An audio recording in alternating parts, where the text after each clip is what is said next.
വേനലാണെങ്കിലും മഴയാണെങ്കിലും ഫയർഫോഴ്സുകാർക്ക് നിൽക്കക്കളിയില്ല. ചൂട് കൂടിയപ്പോൾ തീപിടുത്തവും കൂടിയിട്ടുണ്ട്. കിണറുകളിലെ അപകടങ്ങൾ കൂടുന്നതായും ഉദ്യോഗസ്ഥർ പറയുന്നു. പൊതുജനങ്ങളോട് ഫയർഫോഴ്സ് ജീവനക്കാർക്ക് ചില കാര്യങ്ങൾ പറയാനുണ്ട്. അതിലേക്കാണ്.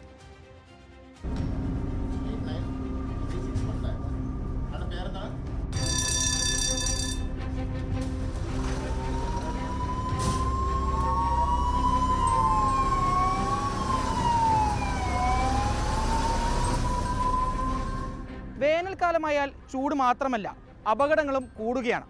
ഈ സാഹചര്യത്തിൽ കേരള ഫയർഫോഴ്സിന് ജനങ്ങളോട് ചില കാര്യങ്ങൾ പറയാനുണ്ട്.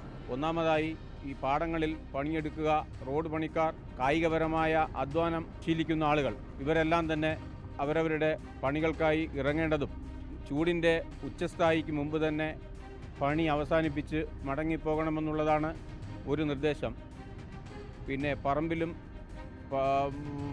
പാടത്തും പണിയെടുക്കുന്ന ആളുകൾ കഴിയുമെങ്കിൽ കുട ചൂടുന്നതെന്ന് വെച്ചാൽ കൈപ്പിടിയില്ലാത്ത തലയിൽ ഫിറ്റ് ചെയ്ത് വയ്ക്കുന്ന കുടകളുണ്ട്. അത് ചൂടുന്നത് നല്ലതായിരിക്കും. വഴിയോരങ്ങളിൽ നമ്മുടെ പൊതുജനങ്ങളുടെ ഒരു സൗകര്യാർത്ഥം കുടിവെള്ളം കരുതി വയ്ക്കേണ്ടത് എല്ലാ സന്നദ്ധ സംഘടനകളും ശീലിക്കേണ്ട ഒരു കാര്യമാണ്. മാത്രമല്ല, ഈ നാൾക്കുനാൾ പറമ്പുകളും പാടങ്ങളും കത്തിവരുന്ന ഒരു സ്ഥിതിവിശേഷമാണ് സംജാതമായിരിക്കുന്നത്.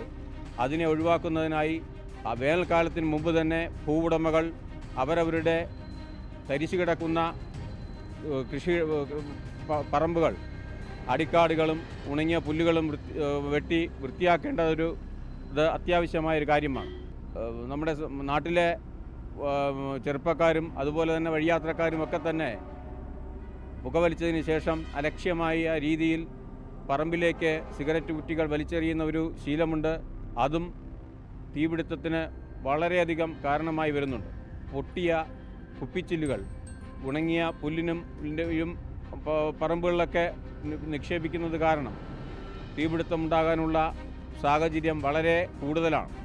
അതുപോലെ വീട്ടമ്മമാർ ശ്രദ്ധിക്കേണ്ട ഒരു കാര്യമെന്ന് പറയുന്നത്, അടുക്കളയിൽ വിറക് ഉപയോഗിച്ച് പാചകം ചെയ്യുന്ന ആളുകൾ അടുപ്പിൻ്റെ പാചകത്തിൽ ഉണങ്ങിയ വിറകുകളും മറ്റും ഉണക്കാൻ വച്ചിട്ട് രാത്രിയിൽ അടുപ്പ് നല്ല രീതിയിൽ തീ കെടുത്താതെ ഉറങ്ങുന്ന ഒരു സ്ഥിതിയുണ്ട്.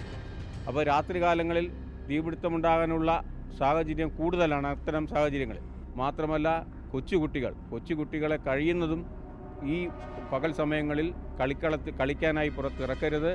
കുട്ടികൾക്ക് സൂര്യാഘാതം ഉണ്ടാകാനുള്ള സാധ്യത കൂടുതലാണ്.